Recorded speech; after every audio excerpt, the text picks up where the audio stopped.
जन्नत में ले जाने के सबसे बड़ा जामन रमजान मुबारक का महीना है। जरा जोर से बोलो। एक एक बात गौर फिक्र के साथ सुनते रहे, इंशाअल्लाह लज़ीज़ लुत्फ भी आएगा और हम रमजानुल मुबारक महीने की रहमतें भी लुटते हुए नजर आएंगे।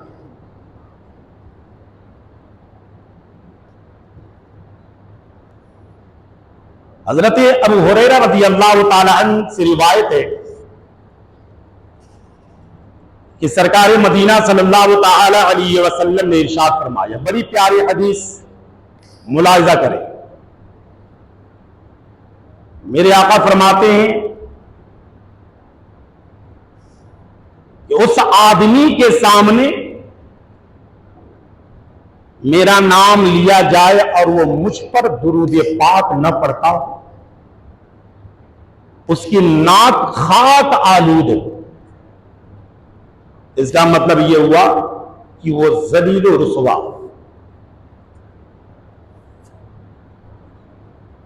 जहां पर मेरा जिक्र होता हो, जहां पर मेरा नाम लिया जाता हो, जहां पर लफ्ज़ मोहम्मद का नाम लिया जाता हो और वो मुझ पर दुरूद पाक न पड़े, वो ज़लील और रुसवा हो। ज़बान मेरी है, ये फरमान मेरे मुस्तफा का।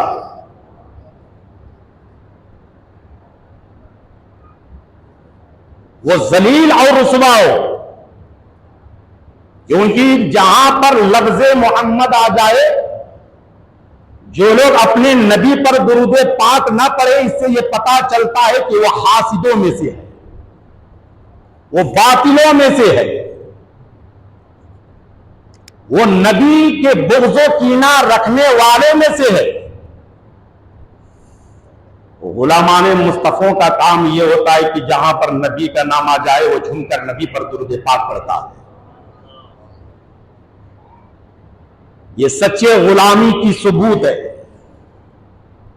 ये सच्चे आशिके रसूल का सबूत है कि जहां पर अपने नबी का नाम सुनता है, वो वजद में आता है और इतना उसे सुरूर मिलता है, इतना सुरूर मिलता है कि वो कहता है कि तुम सारी दुनिया की मालो दौलत मेरे कदमों में रख दो, जितना मजा उस दौलत में नहीं, उतना मजा नामे मोहम्मद में। जरा गौर करो, आगे और पढ़ो। आगे फिर फरमाया रसूलुल्लाह सल्लल्लाहु ताला अलैहि वसल्लम ने कि जिनके वालिदैन, जिन लोगों के वालिदैन जिंदा हो, ये कान खोलकर सुनो, ये सबसे बड़ा आका का मैसेज है, ये सबसे बड़ा हमारे आका का फरमान है। जिनके वालिदैन जिंदा हो या दोनों में से एक जिंदा हो और वो उसकी खिदमत करके उसे राजी न कर लिया हो, फिर उसके भी, वो भी जलील और रुसवा हो, उसके भी नाक खा के आलूद हो, वो भी जलील और रुसवा हो। कि जिनके वालिदैन हयात हो, जिनके वालिदैन इस दुनिया के अंदर जिंदा हो, जिनके वालिदैन ज़ईफ़ी की हालत में अपने मकान के अंदर तशरीफ फरमा हो, औलाद अपने वालिदैन की खिदमत न करता हो, औलाद अपने वालिदैन की फरमा बरदारी न करता हो, औलाद अपने वालिदैन को खिलाता न हो, औलाद अपने वालिदैन को पिलाता न हो, तो सबसे बड़ा बदकिस्मत उस शख्स से कोई हो ही नहीं सकता कि जिसके वालिदैन हयात में रहने के बाद उसकी खिदमत करके जन्नत को हासिल कर लिया हो। वो सबसे बड़ा बदकिस्मत है। आगे फिर फरमाया रसूलुल्लाह सल्लल्लाहु अलैहि वसल्लम ने कि वो लोग भी जलील और रुसवा हो कि जिनकी हयात जिंदगी के अंदर माह रमजानुल मुबारक का महीना मिला हो और उसके रोजे न रखते हो, उसके भी नाखाक आलूद हो, वो भी जलील और रुसवा हो। मेरे आका सल्लल्लाहु ताला अलैहि वसल्लम ने रोजा न रखने वालों को जलील और रुसवा कहा है। मेरे आका ने जलील और रुसवा कहा है। जरा काबिले गौर, ये तो नबी का फरमान है, लेकिन हमारे रोजेदारों में कई क्वालिटी है, हमारे रोजेदारों में भी कई क्वालिटियां हैं, कई क्वालिटी। आजकल मार्केट के अंदर भी सामान के कई क्वालिटी हो चुके हैं, ओरिजिनल अलग, डुप्लीकेट अलग, और औसत दरमियानी वाला अलग, जिसे रिपेयरिंग कराने के बाद उसे नई नवीली दुल्हन बनाया जा सकता है। जैसे मार्केट के अंदर क्वालिटी चल रहे हैं, उसी क्वालिटी को लोग रोजों के अंदर लेकर चले आए। अब आप पूछोगे मौलाना कि वो क्वालिटी कैसे है रोजेदारों की, तो जरा गौर करो और कान खोल के सुनो। मैंने चंद साल पहले एक शख्स को पकड़ा, 2 रमजानुल मुबारक को। मैंने कहा कि ये बता कि रमजान का ये महीना चल रहा है, मेरे आका ने रमजान के महीने रोजा रखने का हुक्म दिया। जोर से बोलो ना। रब ने अपने बंदों पर रोजा फर्ज किया। या अय्युहल्लज़ीना आमनू कुतिबा अलैकुमुस सियाम कमा कुतिबा अलल लज़ीना मिन क़ब्लिकुम लअल्लकुम तत्तक़ून। अल्लाह ने तुम पर रोजे को फर्ज किया और मेरे आका ने रोजे के साथ साथ रमजानुल मुबारक महीने की ताज़ीम और तकरीम करने का भी हुक्म दिया। बोलो ना, सही है कि नहीं है? इस महीने की ताज़ीम और तकरीम करने का भी हुक्म दिया। इसके रोजे हम पर अल्लाह ने फर्ज किया। तो ये बता कि कल तो मैंने तुझे रोजा रखते हुए देखा, आज बगैर रोजा क्यों है? तो उसने हंस कर जवाब दिया, कहा कि मौलाना तुम्हें मालूम नहीं? कहा मुझे तो मालूम नहीं। कहा कि मौलाना मैं रमजानुल मुबारक महीने के 2 ही रोजा रखता हूं। बोले वो कैसे? कहा एक जो शुरू का रोजा है, पहला जिसे रोजा कहा जाता है, मैं पहला रोजा रखता हूं, फिर उसके बाद आखिरी का रोजा रखता हूं। तो मैंने कहा कि ऐसा क्यों करता है, बाकी जो है बीच का रोजा कौन रखेगा? कहा कि मौलाना तुम समझे नहीं, मैं पहला रोजा रखकर और आखिरी रोजा रखकर मैं रोजे को बांध देता हूं, मैं उसे बांध देता हूं। पहला रोजा रख लिया, आखिरी रोजा रख लिया, रोजे को बांध दिया। मैंने कहा कि अरे नादान,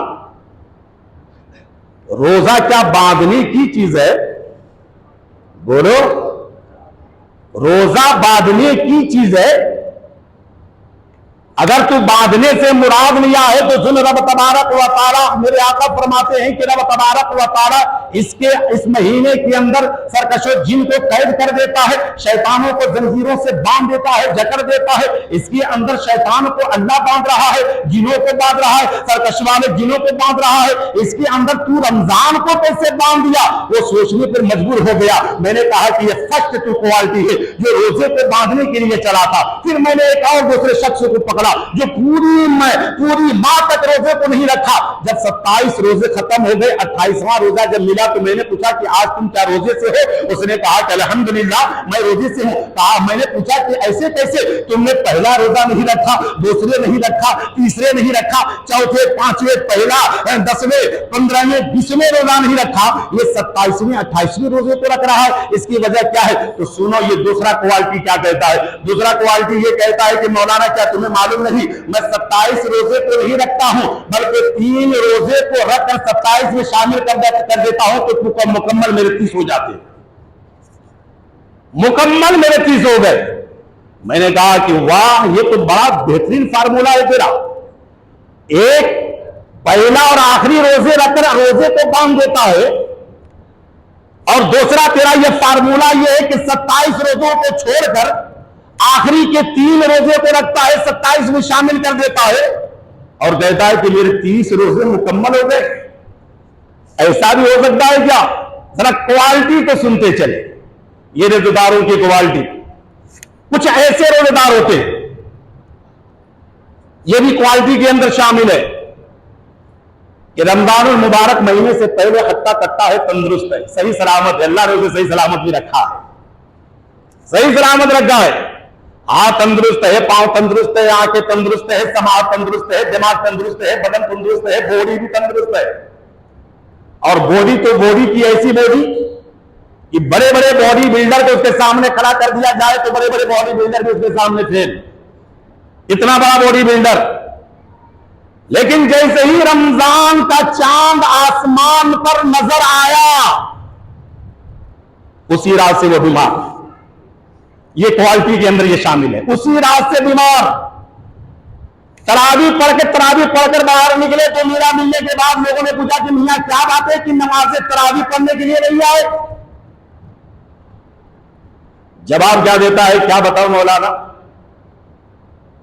दोपहर से मेरी तबीयत अजीब हो गई है, नासाज हो गई है, जिस्म में दर्द है, बुखार है, खांसी है, जुकाम है, जिस्म के अंदर बीमारी आ गई है, इसलिए मैंने न तरावी पढ़ी तो पता ये चला कि ये बगैर रोजेदारों की क्वालिटी में शामिल है, क्योंकि ये चांद के ये बीमार हो गया, अब कल से ये रोजा रखने वाला नहीं है।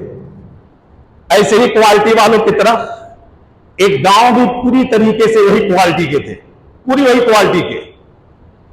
एक खेड़ा गांव जहां एक मौलाना साहब बेचारे पहुंचे, हमारे जमीर भाई जिस तरीके से दीन तबलीग फैलाने के लिए दर बदर इधर उधर भटकते फिरते हैं कि ताकि लोगों के अंदर शऊर आ जाए, इस्लाम की बातें उनमें आ जाए, खुदा उसके रसूल को ये पहचान ले, इस्लाम की बुनियाद को पहचान ले, इस्लाम का जो बेसिक है बेसिक को पहचान ले, और फिर वह इस्लाम पर मुकम्मल तौर पर साबित कदम रख ले, ताकि आज अपनी जिंदगी को ऐसी गुमराही वाली जिंदगी, जलालत वाली जिंदगी गुजार रहा है, ऐसे जब तबलीगी, ऐसे जब मुबल्लिग जब उनको अपने इस्लाम के दायरे में लाकर जब लाते हैं तो उन्हें फर्ज रोजा भी बताया जाता है, ज़कात की अदायगी भी बताया जाता है, सदकात करना भी बताया जाता है, अतिया भी बताया जाता है, इस्लाम के अरकान भी बताए जाते हैं, नमाज के मुकम्मल तरीके भी बताए जाते हैं, हत्ता कि यह होता है कि उसे जलालत और गुमराही से निकाल कर उसे जन्नत का रास्ता दिखा दिया जाता है। पहुंचा एक मुबल्लिग ऐसे गांव के अंदर, कहा कि ये लोगों अनकरीब माह रमजानुल मुबारक महीने का चांद नजर आने वाला है, और ऐसा वो गांव, ऐसा वो खेड़ा जिस खेड़े के अंदर एक भी मस्जिद नहीं, चंद मुसलमान गिनती की जमा के बराबर मुसलमानों की तादाद। बेचारे वो मौलाना लोगों को इकट्ठा किए, इकट्ठा करने के बाद लोगों को बताया, समझाया कि तुम पर अनकरीब चांद नजर आने वाला है माह रमजान मुबारक का। उन्हें यह भी खबर नहीं कि रमजान का चांद होता क्या है, उन्हें खबर ही नहीं। और आज भी हमारे मुआशरे के अंदर आज भी ऐसे लोग पड़े हैं कि उन्हें आज तक रोजे का मतलब ही मालूम नहीं, रोजे का मतलब ही मालूम नहीं। इंशाअल्लाह लज़ीम रोजे का मतलब भी समझाऊंगा, रोजे के माने भी बताऊंगा कि अल्लाह ने मुसलमानों को रोजा क्यों दिया। आपने गुज़िश्ता जुमे को हमारे रमजान मुबारक की ही फजीलत पर हमने बयान किया था और आपने समाप्त की थी, और इंशाअल्लाह लज़ीम फिर उस पर थोड़ी सी और रोशनी डालूं ताकि ये मुकम्मल तौर पर आपकी मेमोरी में ये बातें समा जाए, ताकि जब तक ये जिंदा रहे आप इस धरती इस रुए जमीन पर, आपके दिल दिमाग से ये बातें कभी निकलने ना पाए। लोगों ने कहा कि मौलाना ये रोजा होता क्या है? बोले जैसे चांद दिखाई देता है उस रात तरावी पढ़ी जाती है, सुबह शादी के वक्त यानी सूरज निकलने से पहले पहले सेहरी की जाती है। सेहरी का मतलब होता है कि तुम्हारे मकान में, तुम्हारे घर के अंदर जो कुछ भी साजो सामान है, खाने पीने की अशिया है, वो खाकर पीकर दिन भर तुम्हें भूखा रहना है, प्यासा रहना है, पानी नहीं पीना है, खाना नहीं खाना है। एक बुढ़ा उसके अंदर से खड़ा हुआ, बोले मौलाना ये रहमत की बात कर रहे हो कि जहमत की बात कर रहे हैं? ये कैसा चांद आने वाला है नजर कि वो चांद नजर आए तो हम भूखे रहे, प्यासे रहे, हम ये कतई बर्दाश्त नहीं करेंगे। बेचारे मौलाना ने सलाह समझाया उसकी फजीलत को कि देखो आप ज़ईफ हो चुके हो, अगर आप रोजे को पकड़ लिए तो कल क़यामत के दिन यही रोजा आपको पकड़कर जन्नत में लेकर जाएगा। जरा गौर कीजिएगा मेरे मिल्लत के नौजवानों।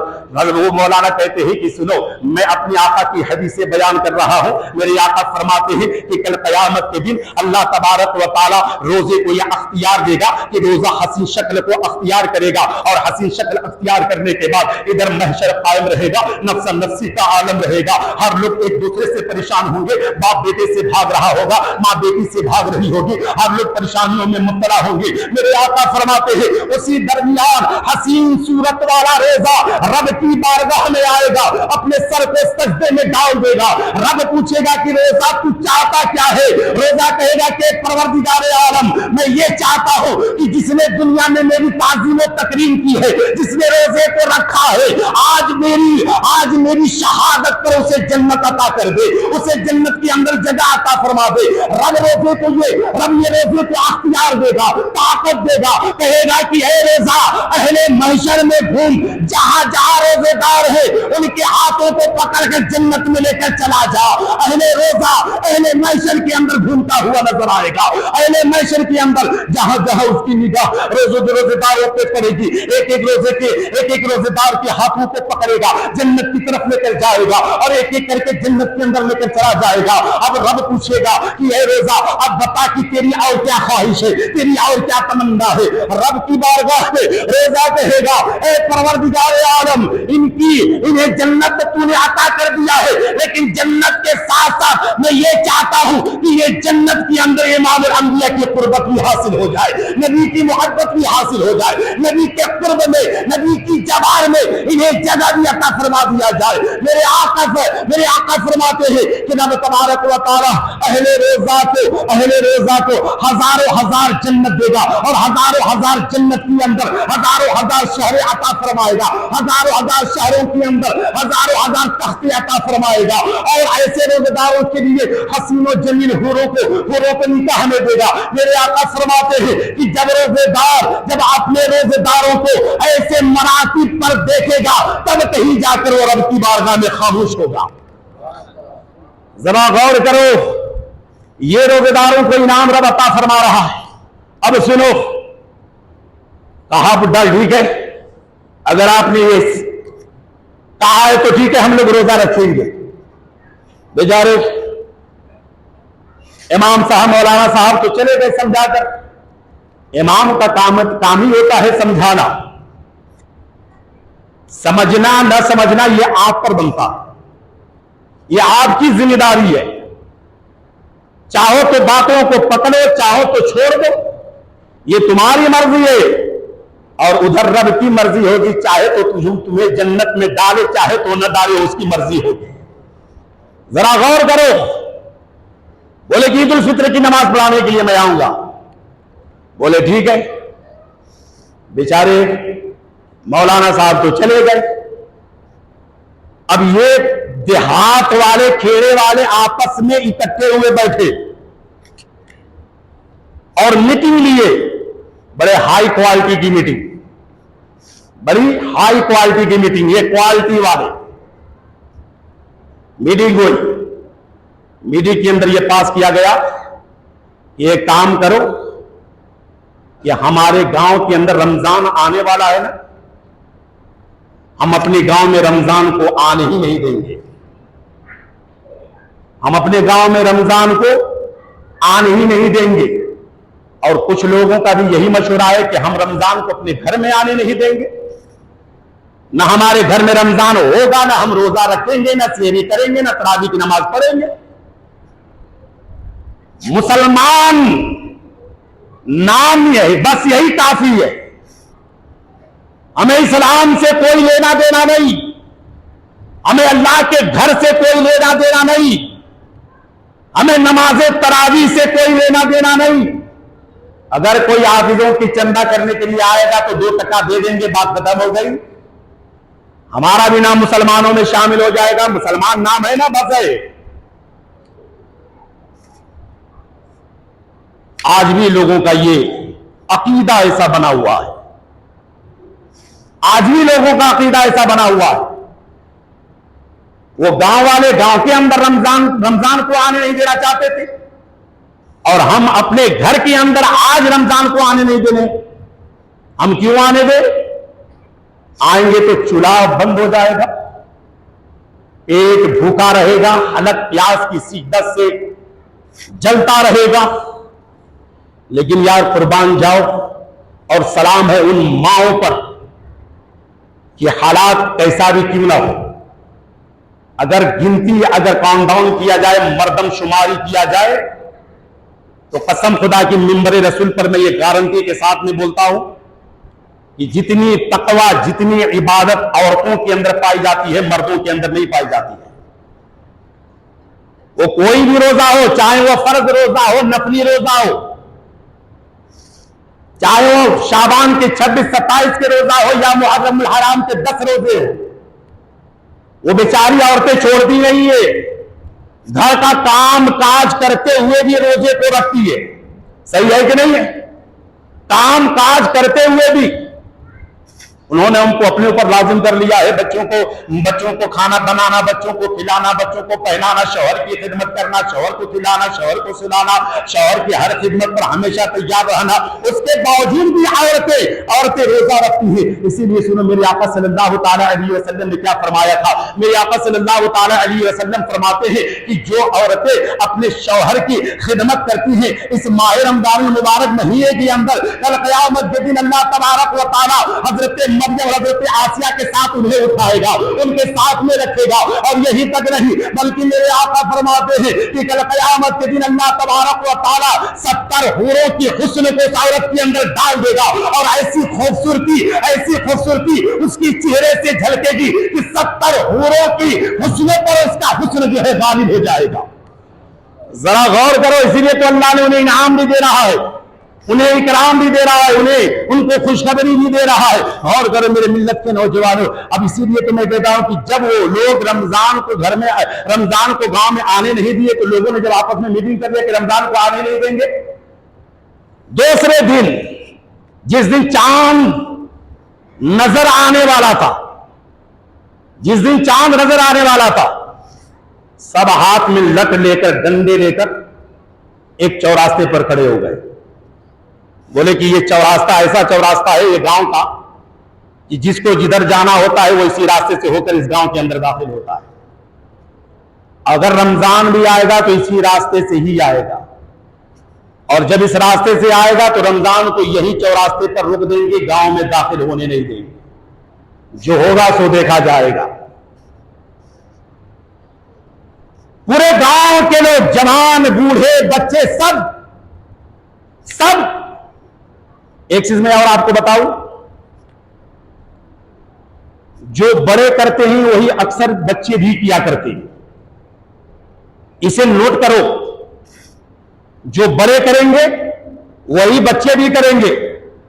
आज बड़े, मैं देखता हूं कि बड़े सबसे पहले मस्जिद से बाहर निकलते, ये बच्चों की टोली पीछे बाद में होती है। बड़े पहले आगे, बच्चे सबसे पीछे। बच्चे बेचारे होते हैं, उनको क्या मालूम है, उनको तो यही मालूम होता है कि जुम्मे की नमाज सिर्फ 2 रकात है, 2 रकात नमाज पढ़ो, बाहर निकलो। बड़ों ने रास्ता बताया कि देखो निकलो 2 रकात नमाज पढ़कर।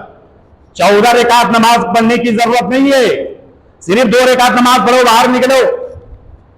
जोहर के अंदर मैं वैसा ही देखता हूं, जोहर की सिर्फ 4 रकात इमाम के पीछे नमाज फर्ज पढ़ लिए, फिर आगे बढ़े पीछे बच्चे, आगे चच्चे पीछे बच्चे।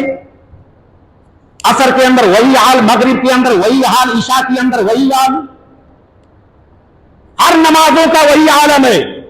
यानी हम अपने बच्चों को बता रहे हैं कि फजर की नमाज 4 नहीं है, 2 है, जोहर की नमाज 12 नहीं बल्कि 4 है, असर की नमाज 8 नहीं बल्कि 4 है, मगरिब की नमाज 7 नहीं बल्कि 3 है, ईशा की नमाज 17 नहीं बल्कि सिर्फ 4 है।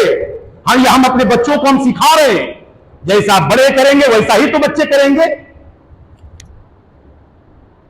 मेरे मिल्लत के नौजवानों, बच्चा जिसके घर में भी जन्म लेता हो, बच्चा इस दुनिया के अंदर सबसे पहले सीखने के लिए ही आता। एक चीज और बताऊं, ये तजर्बे की बात बता रहा हूं, ये तजर्बे की बात है। जिस घर के अंदर मासूम बच्चा हो, चाहे वो 2 माह का हो, 4 माह का हो, 6 माह का हो, अगर कोई वालिद है तो फिर ये तजर्बा करे, हासिल करे कि बराबर बच्चे की आंख जो है वो सुबह शादी के वक्त होशियार होती है। अगर मैं गलत बोल रहा हूं तो बताएं। हर बच्चा, जिस घर के अंदर बच्चा हो, हर बच्चा सुबह शादी के वक्त उसकी नींद बेदार होती है। फजर की नमाज से पहले, उसके बाद मुअज्जिन मस्जिद के अंदर सदाएं बुलंद करता है।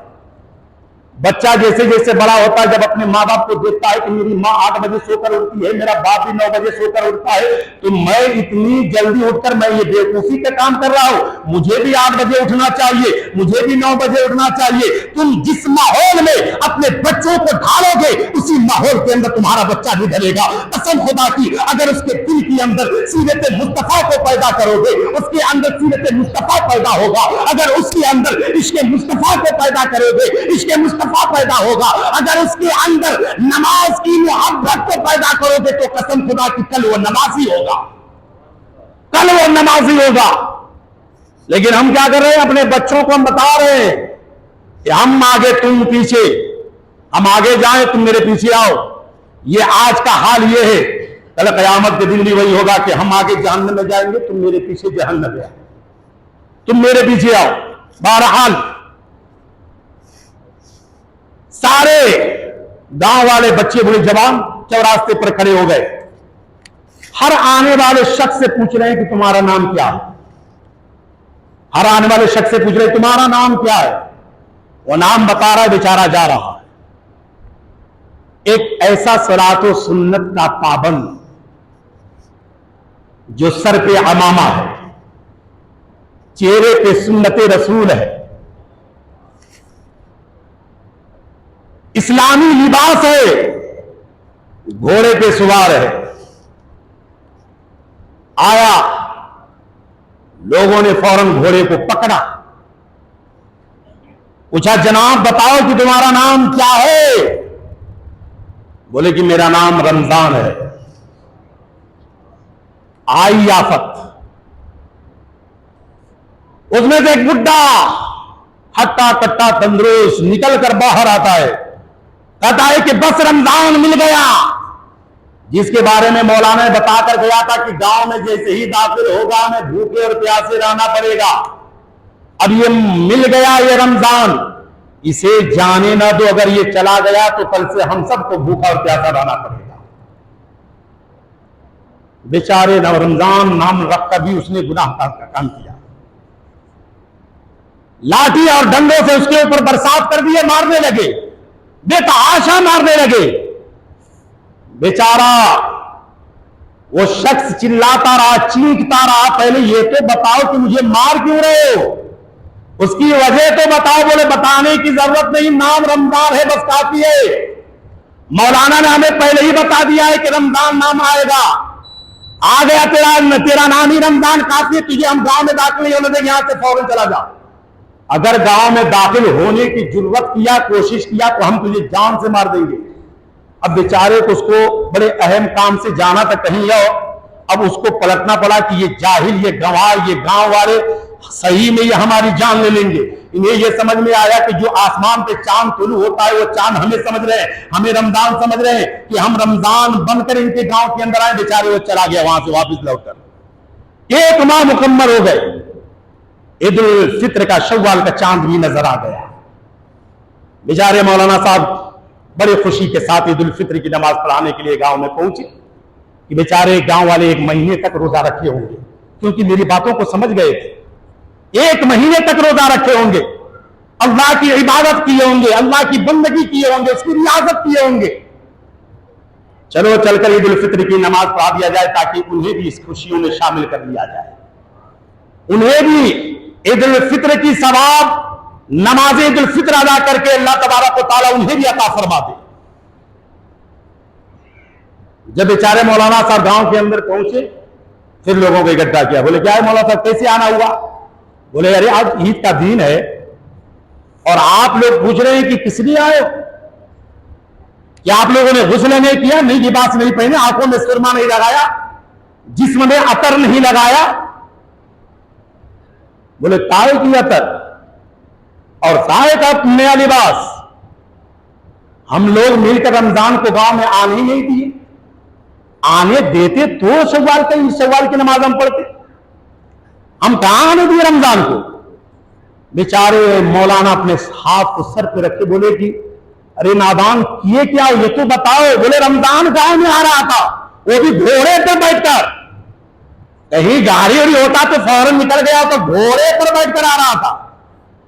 जैसे ही देखे हम कि रमजान घर गांव में दाखिल होने वाला है, पकड़कर उसकी ऐसी धुलाई की है कि आने वाला शाम ये रमजान दोबारा आएगा भी नहीं, ये दोबारा आने की जरूरत नहीं करेगा। मौलाना समझ गए कि इन्हें समझाना और इन्हें फिर से कलमा पढ़ाना यह हमारे बस की बात नहीं है, यह हमारे बस की बात नहीं है। फौरन बेचारे मौलाना साहब वहां से लौट गए। तो मेरे मिल्लत के नौजवानों, इस वाकये को पेश करने का मेरा मतलब यह है, मेरा मंशा यह है कि कहीं ऐसा ना हो कि उन गांव और देहात वालों की तरह हम अपने घर के अंदर, हम अपने दिल के अंदर उसी तरीके की बातों को दाखिल न कर रहे जिससे हमारा इतना मुबारक महीना हमारे नजरों से ओझल हो जाए और फिर हम इसकी बरकतें और रहमतों से महरूम हो जाए। कहीं ऐसा ना हो। थोड़ी सी अगर जुर्रत रखेंगे, थोड़ी सी अगर ताकत रखेंगे तो इंशाअल्लाह अज़ीम हमारा मुकम्मल रोजा भी होगा और हमारा मुकम्मल नमाज तरावी भी होगी, हमारी नमाज तरावी भी होगी। अच्छा बताइए, तरावी के अंदर मैंने पहले रमजान को देखा कि तकरीबन 400-500 लोगों का हो रहा था। जैसे एक रमजान खत्म, दो रमजान खत्म, 3 रमजान खत्म, तो जैसे जैसे एक एक रमजान खत्म हो रहा है वैसे वैसे एक एक आदमी खसक रहे हैं, कम हो रहे हैं। यार ये रहमतें लुटने का महीना है, ये मस्जिद में आने का महीना है कि न कि मस्जिद को विराम रखने का महीना है। हम ये क्या कर रहे हैं? कौन से जमाने में हम जी रहे हैं? अब तो हम जिस नेटवर्क को इस्तेमाल कर रहे हैं तो 5G है, अब तो पूछना ही नहीं, एक बार क्लिक करो चालू। अब 5G के अंदर हम सांस ले रहे हैं, हर एक चीज hi fi connection, hi fi है। ऐसे जिंदगी में हम रहने के बावजूद भी अगर हम दीन इस्लाम से मुंह मोड़ ले, दीन इस्लाम से दूरी अख्तियार कर ले, तो फिर बताओ कि हमारी नस्लें कैसी होगी। ये जानते हैं ना कि जब मस्जिदें वीरान होती है, जब गांव का कोई शख्स अल्लाह की इबादत की तरफ नहीं आता है, उसकी बंदगी नहीं करता है, तो अल्लाह तबारक व तआला उस पर अपना अज़ाब मुसल्लत करता है। मालूम है कि नहीं? ये मालूम है कि नहीं? अभी 2 दिन पहले मैं इसी तरीके से बयान कर रहा हूं, लोगों का कहना है कि झटका सा महसूस हुआ। ये झटका सा महसूस, उस वक्त भी नमाजियों की तादाद मस्जिद के अंदर बहुत कम, बैठने वालों की तादाद बहुत कम। उठाओ आज से 15 साल की तारीख को, देखो फिलिस्तीन की तारीख को, कि जब सारे फिलिस्तीनियों के अंदर जब सारे मकानात जलजलों ने तहस नहस कर दिया, सिवाय मस्जिद के वहां कुछ भी बाकी न रहा था, और तकरीबन उसका नक्शा हमारे मस्जिद के अंदर कई सालों तक मौजूद भी रहा। न जाने कौन से अल्लाह के बंदे ने उलाकर लगाया था। मैंने देखा कि सारा शहर जो है तहस नहस हो गया है, मलिया मिट हो गया है, लेकिन सिर्फ सिवाय मस्जिद की कोई चीज बाकी नहीं है। तो पता ये चला कि इस रुए जमीन पर अगर सबसे अच्छी कोई जगह है तो अल्लाह का घर मस्जिद है। वो अल्लाह का घर मस्जिद है। जहां पर तुम्हारी जान की जामन बन जाए वो मस्जिद है, जहां पर तुम्हारी जान को बचा ले वो मस्जिद है, जहां पर तुम्हारी जान की हिफाजत हो वो मस्जिद है। मेरे मिल्लत के नौजवानों, जरा गौर करो, हम कौन से दुनिया के अंदर जी रहे हैं, हम कौन से दुनिया के अंदर अपनी जिंदगी को काट रहे हैं। जरा शऊर में आओ, होश में आओ। अगर अब भी होश में ना आओगे तो फिर समझ लो कि हमारा नाम भी इस दुनिया के अंदर से काट दिया जाएगा, हमारा नामो निशान भी इस दुनिया के अंदर से मिटा दिया जाएगा। यह रमजान मुबारक महीना क्यों हमें अल्लाह ने दिया, यह भी एक बड़ी प्यारी बात है, बड़ी प्यारी बात है। ये बातें बताने के बाद वक्त भी हो चुका है, इंशाअल्लाह मैं अपनी बात को खत्म कर रहा हूं कि हर एक चीज की खुशी पर आक़ाए दो जहां सल्लल्लाहु तआला अलैहि वसल्लम ने शुक्राने की नमाज पढ़ने का हुक्म दिया। सही है कि नहीं है? अच्छा, बेचारे जो दूल्हा जिस दिन बनता है वो तो सबसे पहले शुक्राने की नमाज आकर पढ़ता है। शुक्राने की पहले पढ़ो, निकाह बाद में करो। और मैं अपने बयान के अंदर बारहा बोल चुका हूं कि सेहरा बाद में बांधो, शुक्राने की नमाज पहले पढ़ो। अल्लाह का हम्द बजा पहले लाओ, अल्लाह की सना पहले करो, उसकी शुक्रगुजारी पहले करो। जब आप सेहरे के अंदर होंगे तो बताओ कि हमारा सजदा सही सजदा हो सकता है क्या? बोलो ना, हमारा सजदा सही सजदा हो सकता है, हमारी रुकू सही रुकू हो सकते हैं, हमारा क़ुऊद सही क़ुऊद हो सकता है, हमारा जलसा सही जलसा हो सकता है, हमारा कयाम सही कयाम हो सकता है। यहां तो मन में खुशी की लड्डू फूटती है, तब मौका मिले कि शुक्राने की नमाज शादी की पहले पढ़ी जाए। बहरहाल मेरे आका फरमाते हैं कि जब भी तुम्हें खुशी मयस्सर हो, अल्लाह की हम्द सबसे पहले बजा लाओ। जरा जोर से, अल्लाह की हम्द सबसे पहले बजा लाओ। यह माह रमजान मुबारक का महीना है। रोजा हम क्यों रखते हैं, नमाज रात के अंदर तरावी क्यों पढ़ते हैं? सुनो, ये वो महीना है जो महीना इस्लाम की कानून, तवज्जो चाहूंगा, जो इस्लाम का कानून है वो सारा कानून इसी महीने के अंदर बनाया गया। 26 जनवरी को भारत का कानून बना था। बोलो ना, 26 जनवरी को भारत का कानून हम मनाते कि नहीं मनाते? बड़े शौक और ज़ौक़ के साथ में मनाते हैं और मनाना भी चाहिए, क्योंकि हम भारत के हर कानून के फॉलो करने वाले, हर कानून को मानने वाले हैं। लेकिन सुनो, इस्लाम का कानून इसी महीने के अंदर आया।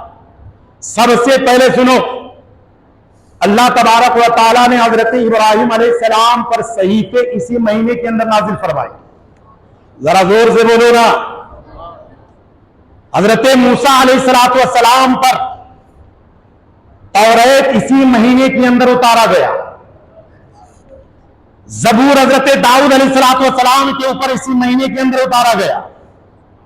इंजील हजरत ईसा अलैहिस्सलाम के ऊपर इसी महीने के अंदर उतारा गया। और जो हम सबका जान मान ईमान, जिसे कुरान फुरकान हमीद कहा जाता है, इसी महीने की 27 रमजानुल मुबारक को इसी महीने के अंदर नाजिल हुआ। इन किताबों को मिलने के बाद रब तबारक व तआला ने खुशी मनाने का हुक्म दिया। तो खुशी कैसे मनाओगे? खुशी मनाओ रोजा रखने के बाद, रात में तरावी पढ़ने के बाद। इस तरीके से अपने रब की खुशियां मनाओ ताकि रब तबारक वाला तुम पर मेहरबान हो जाए और इसी खुशियों के एवज में तुम्हें जन्नत अता फरमा दे।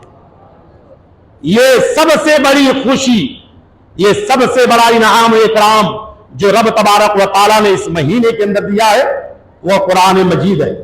और कुरान क्या है? कुरान क्या है? तमाम इस्लाम के कवानीन को उसके अंदर डाल दिया गया है। कसम खुदा कि जब आप कुरान पढ़ोगे तो यूं महसूस होगा कि हम अल्लाह से हम कलाम हो रहे हैं। सही है कि नहीं है? कुरान पढ़ो तो ऐसा लगता है कि हम अल्लाह से हम कलाम हो रहे हैं। और कुरान एक पारे पढ़ो, 2 पारे पढ़ो, 3 पारे पढ़ो, जिस्म थक जाएगा, लेकिन ये दिल कभी नहीं थकता है, ये मन कभी नहीं थकता है, ये रूह कभी नहीं थकती है, क्योंकि सबसे बड़ी हमारी रूह की ग़िज़ा कुरान और जिक्री तो है।